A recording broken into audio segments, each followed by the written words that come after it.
Grant, a word on the past before we turn to the present. This club obviously is very much a part of your DNA. How much does this honour mean to you tonight, to be inducted to the Hall of Fame? Very much. It seems like a second home.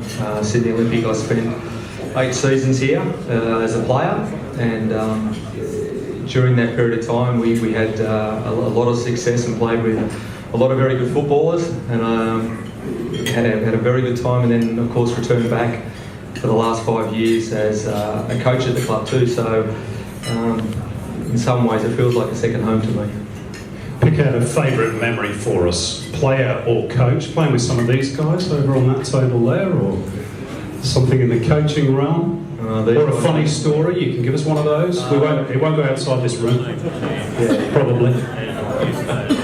It was a very different time in football when we played. I mean, in the early days, we didn't wear any shin pads. We had socks down to our ankles. There was a tackle from behind, and it was a very brutal game in those days. You had to have eyes in the back of your head the whole time. There were guys out there that just wanted to put you in the 15th row every game you played. So it has changed, but I suppose the whole time through your playing career, and very fortunate to have played for so long, but played with so many good footballers and played against very great players. So many great players that came out here and played in the country. Guys that we met along the way. George Best and Kevin Keegan and Trevor Francis and Frank Pushkas, of course, coached at South Melbourne, and for all those just to happen within Australia was a fantastic opportunity for a lot of us players. But I suppose the biggest thing was playing with people like Abbas, who was a fantastic player here at the club, and a lot of guys like that throughout my career that I played with Sydney Olympic. All those players in the 8 years that I played here was fantastic, and to keep up with them and caddy and all the boys, and still enjoy times outside the club and after football is a fantastic thing. Did he give George Best a kick when he played against him? No, unfortunately never played against George. He played up at he played for Brisbane City, and we didn't actually play against him. But I think he was about 38, had been retired for how many years, and still drunk and what have you. But it was unbelievable to watch play. He was a freak. Let's move on to the present. As we said, a change of role for you this season, but still involved with the club. What was the thought process behind that, and what are your responsibilities and roles going to be this season? Moving through, I think in a lot of ways, you're a part of a club for a period of time, and then things have to progress and move through, and it sort of comes time for a change. They want to go to another phase, another direction, and so it's up to to them to move forward, and you sort of take on another role. So. There's things that are happening, and I'm a little bit more involved now with the women's side of it, and it's something that's been ignored within the club and across the spectrum as a whole. So there's fantastic development within the women's game, and it'll be nice to see exactly how far we can develop the Sydney Olympic women's. And just finally, Grant, do you have any designs to go back into head coach, or is that you done now? Oh no, definitely. I think you sort of got to find where you really enjoy to do things. Whether it is being a head coach somewhere else at some other level, it might be down the track, but we'll just wait and see what happens. Okay, well, enjoy your new role. Congratulations on your induction. I was going to say inductation. I got the extra syllable from Grant Lee, ladies and gentlemen.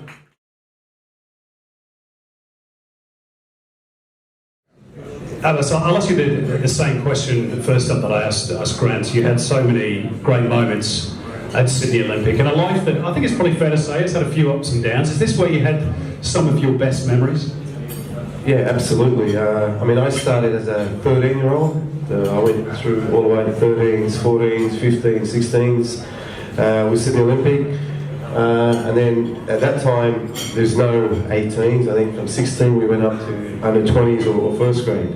And I played with great players. I won grand finals in junior days, and then for some sort of reason they brought a new coach for the under 20s. I got player of the year in the under 16. I was playing Chris Kalansis at the time. We won. We were the champions that season.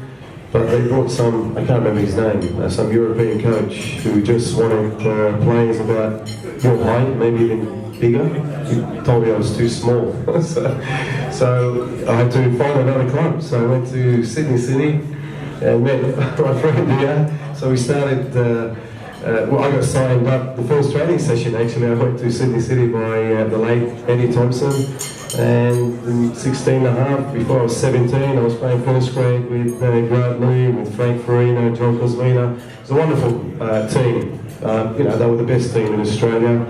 But it was a learning curve for me, and maybe it was a great move for me. But then 2 years later, of course, there's only one club for me. The only club. It's a home, it's my first home, it's my last home, it's my first love and my only love. I mean, Olympic has always been my heart. So, the way they took to me, I mean, everybody just took me in, they helped me out as a young man, and you know, I've always got a lot of respect, a lot of love for all the supporters in the club, and that's why, you know, I'm still here with the club. I've got my 13-year-old who's now playing at Olympic, and hopefully you'll follow my footsteps. That was the past, Abbas. In the present, I know that you've been dividing your time between here and Asia. You've been doing a lot of TV punditry. It's very good, by the way, if you haven't seen it. But I know that you're now back in Australia full-time, so what are your plans? Just to family time for me. I've been away for the last 10 years. As you said, I've been doing what you've been doing here and a little bit more. Just covering all the football all over the world. But it comes a time when I've got to come back, and my kids are 13 and 15 and 2 boys, and you know, I've missed them for the last couple of years. So I just want to enjoy some family time with them and hopefully get back into some coaching role once again. I was doing that over in Asia.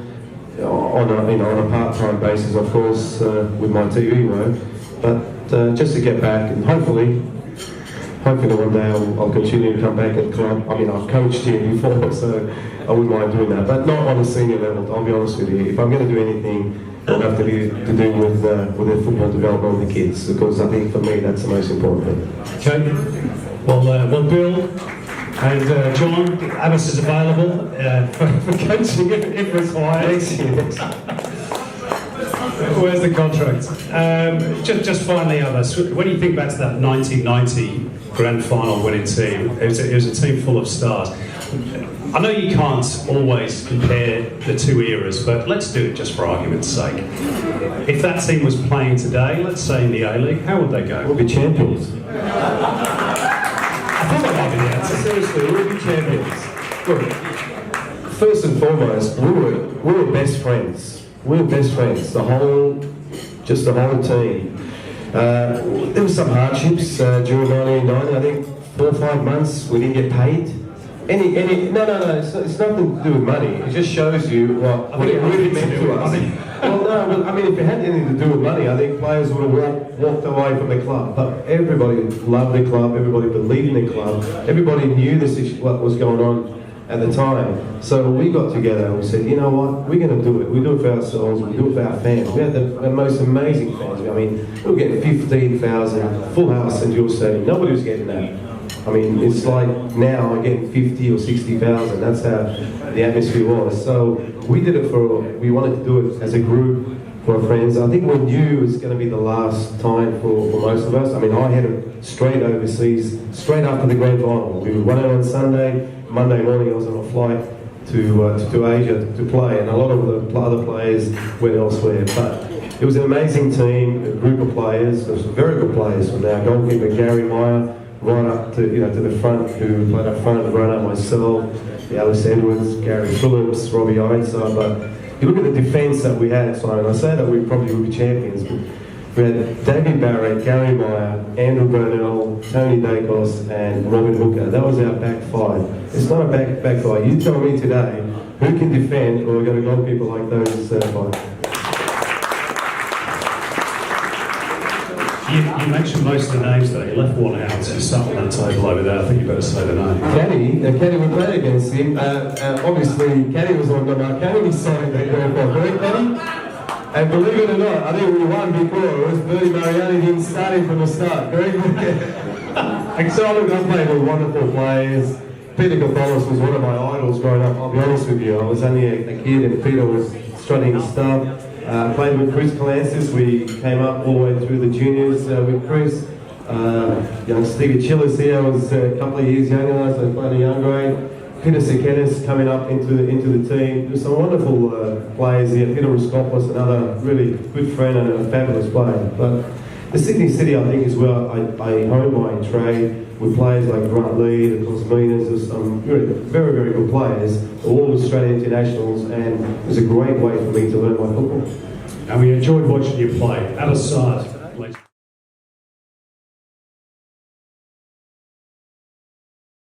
Similar with Abbas, you played for so many clubs throughout your career. You kept coming back to Sydney Olympic. Is this where you felt most at home? Yeah, it was. They actually gave me a lifeline a little bit. I was 18 or went to Melbourne Knights for a year after the World Youth Cup, and I played one game there. So it was a little bit disgruntled, I guess, and Sydney Olympic gave me a lifeline. I did play for a few clubs, but mostly they were overseas, and then I came back to Olympic. So I spent 9 years, 9 seasons at Olympic. I'm very proud of that, to be honest, especially being a Canberra boy and a Croatian Canberra boy, so you're expected to play for Croatian clubs, but my heart's probably Croatian, but my blood flowing through was blue for a long time, so I'm very passionate about Olympic.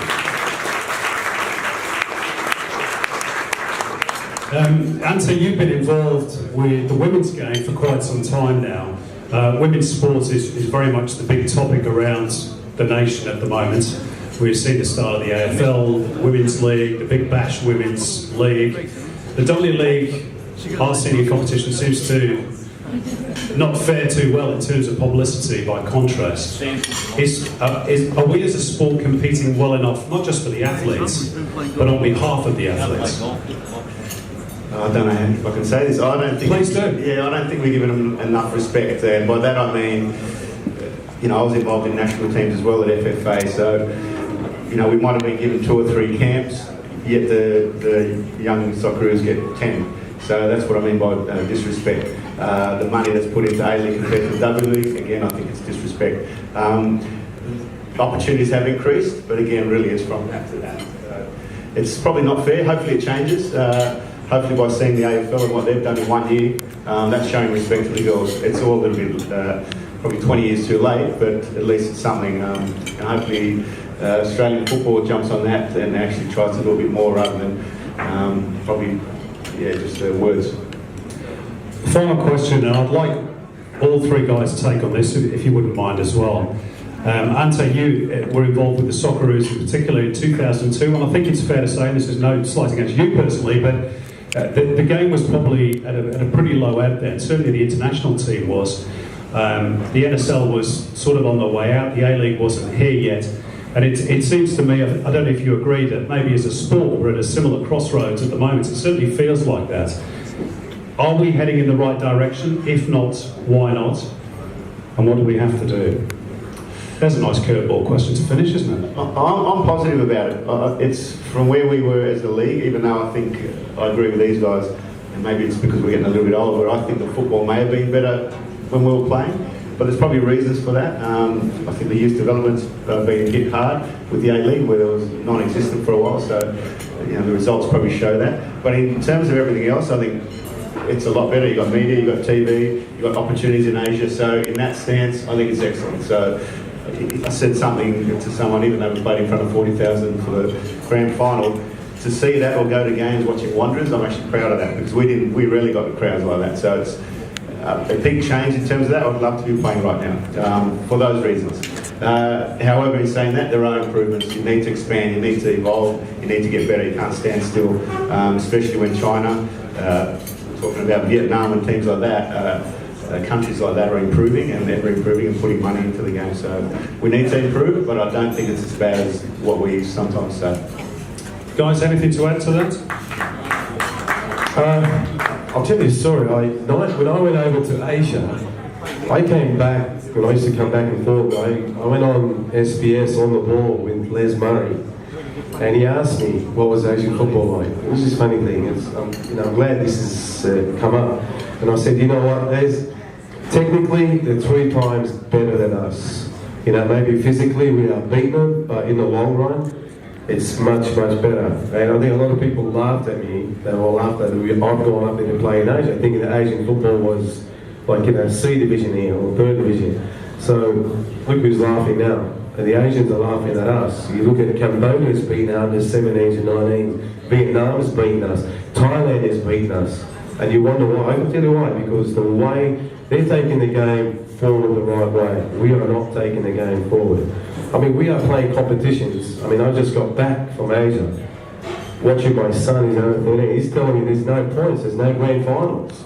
I mean, what are we trying to teach our kids? Not to win?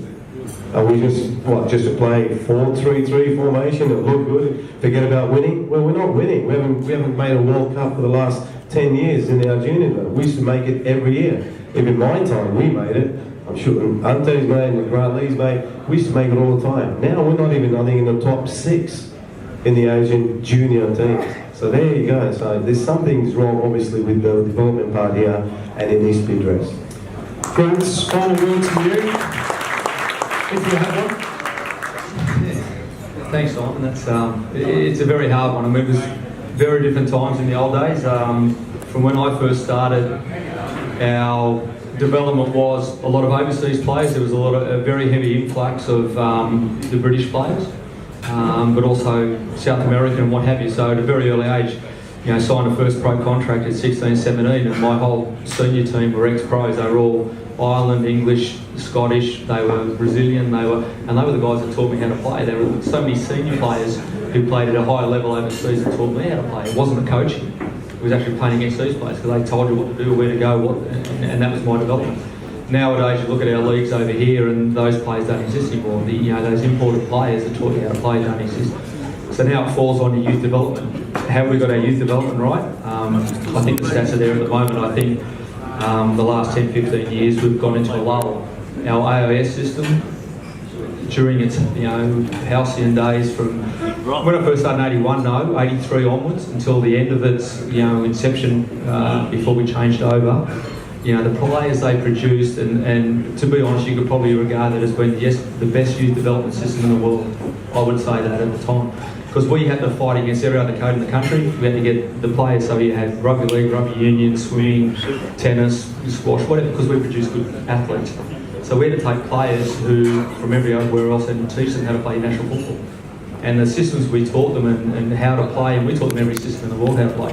They could play back 3, flat 4, different diamond midfield, whatever. And they went overseas and played at high levels, with big clubs overseas. So I think our system's changed dramatically. Have we got it right now? I think probably not. I think we're a little bit too stagnant and probably a little bit too dogmatic in our approach. And I think we have to open up our eyes and teach our kids how to play multiple systems to play and to become better at what they do. Hear, hear. Wise words for the future. And ladies and gentlemen, legends of Sydney Olympics past, Grant Lee, Abbas, Saad, Ante, Juric. Congratulations, guys.